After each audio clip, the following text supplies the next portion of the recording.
Hello बच्चों, हम बात करेंगे इलेक्ट्रोकेमिस्ट्री। इलेक्ट्रोकेमिस्ट्री हम स्टार्ट कर लिए थे और उसका इंट्रोडक्शन पार्ट हो गया है। इलेक्ट्रोकेमिस्ट्री क्या होता है और कंडक्टर कितने टाइप के होते हैं, मेटालिक कंडक्टर, इलेक्ट्रोलाइटिक कंडक्टर। अब हम आगे बात करते हैं डिफरेंट कंडक्टेंस टर्म की। ठीक है,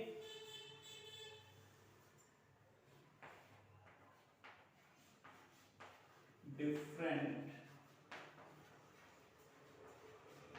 conductance term.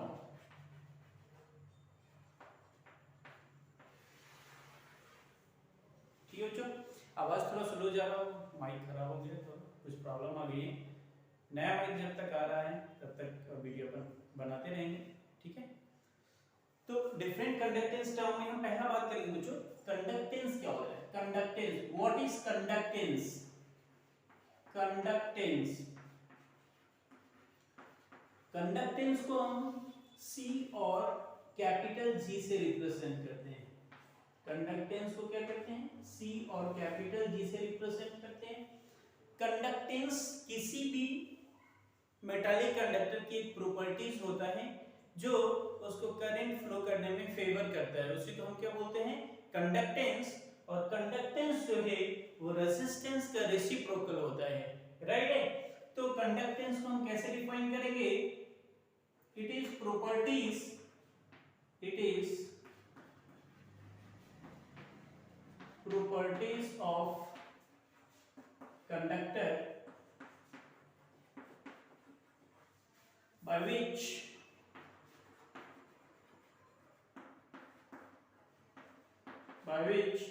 it favor to flow current. It is properties of conductor by which it favor to flow current. ठीक है, ये conduct current is called conductance, is called conductance, is called conductance. और second का मैंने बोला बच्चों, conductance is reciprocal of resistance. Conductance क्या होता है बच्चों? It is reciprocal of resistance। Reciprocal का मतलब होता है बच्चों उल्टा, अपोजिट, इनवर्स। ठीक है, तो कंडक्टेंस को अपन C और कैपिटल G से रिप्रेजेंट किए, तो कैपिटल G या C is equal to 1 by R। Capital C और G इज इक्वल टू क्या हो जाएगा बच्चों? 1 बाय R। ठीक है, ये आपका क्या हो गया? कंडक्टेंस। ठीक, यूनिट क्या होगा बच्चों? यूनिट कंडक्टेंस का यूनिट बच्चों, रेजिस्टेंस का यूनिट होता है ओम, तो कंडक्टेंस का क्या हो जाएगा? Ohm inverse. ठीक है, तो इसको क्या लिखेंगे बच्चों? Ohm inverse. ओम इनवर्स ऐसे लिखते हैं, या ये सिंबल होता है। और क्या लिख सकते हैं बच्चों? ओम इनवर्स को महो कहते हैं, महो। ठीक है, और क्या लिख सकते हो बच्चों? और एक और यूनिट होता है बच्चों, सीमेंस, सीमेंस एस। तो तीनों में आप कोई यूज कर सकते हैं। ठीक है, कंडक्टेंस क्या होता है? किसी भी कंडक्टर की प्रॉपर्टीज होता है कि वो खुद मतलब अपने करंट फ्लो करने में फेवर करे या करंट कंडक्शन में फेवर करे। रेजिस्टेंस का क्या होता है? रेसिप्रोकल होता है कंडक्टेंस, राइट है। और यूनिट ध्यान में रखेंगे आप, क्योंकि न्यूमेरिकल प्रॉब्लम में यूनिट से ही पता चलेगा कि कौन सा वैल्यू गिवन है। ठीक, अब हम बात कर लेते हैं बच्चों ये रेजिस्टेंस। ठीक, एक टर्म आया रेजिस्टेंस, उसकी बात करते हैं। आपको आता हो, अगर नहीं आता है तो सीख लीजिए। ठीक है, रेजिस्टेंस, ओम्स लॉ आपने पढ़ा होगा। ठीक है बच्चों, ओम्स लॉ, अभी उसकी भी चर्चा करेंगे हम। Resistance,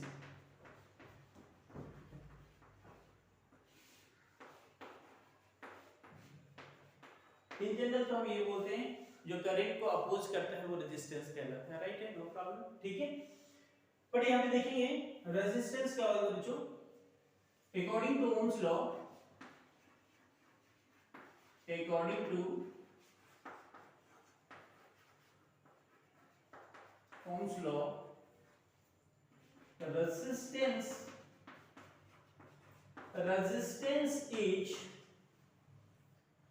is the ratio of potential difference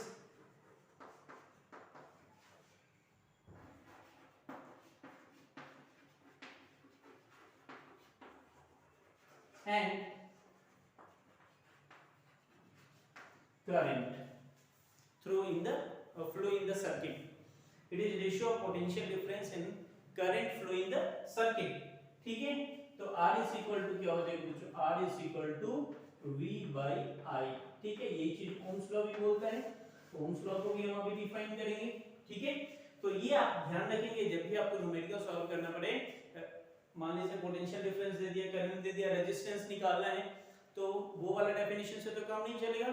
जो करंट को अपोज करता है वो रेजिस्टेंस कहलाएगा, फिर ये वाला फॉर्मूला काम करेगा. राइट, यूनिट की बात करें हम, यूनिट ऑफ रेजिस्टेंस ये क्या होता है बच्चों? ओम. क्या होता है? ओम. रेजिस्टेंस का यूनिट क्या होता है? ओम. राइट, इसको आप छाप लीजिए, देन हम बात कर लेते हैं ओम्स लॉ की भी. ठीक, फटाफट छापिए. ठीक,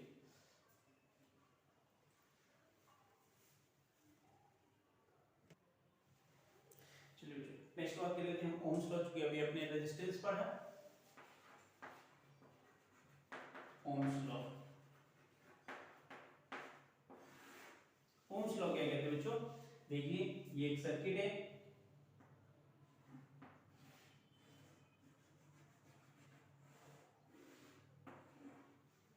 ये पॉइंट ए है और ये बी है.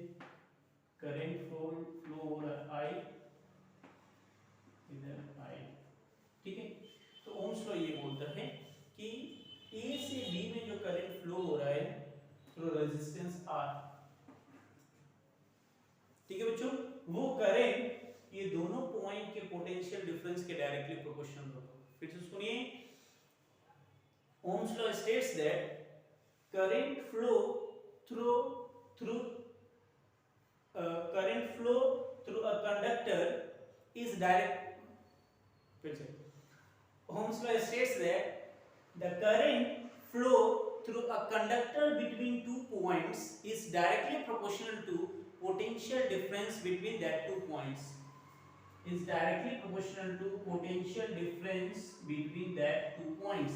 ठीक है, कहने का मतलब ये कि V is directly proportional to I और I is directly proportional to V. Proportionality sign हटाएंगे, हम कांस्टेंट लगाएंगे R, तो V is equal to क्या हो जाएगा? R I या IR भी बोल सकते हैं आप. ठीक है, then R is equal to V by I. यही फॉर्मूला आपने थोड़ी देर पहले भी लिखा था, दिखाई दे रहा हो आपको? नहीं दे रहा है? Then R is equal to V by I. ठीक है, क्लियर? चलिए डेफिनेशन देख लेते हैं. Ohm's law states that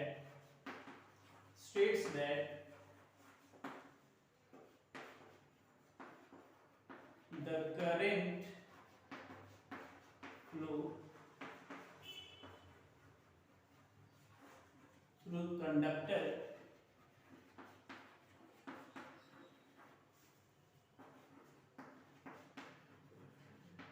between 2 points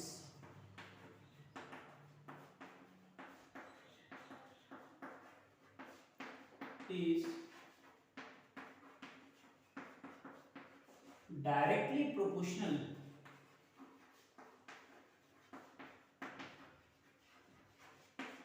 to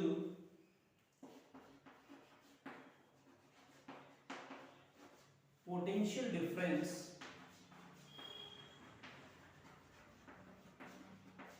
between that 2 points.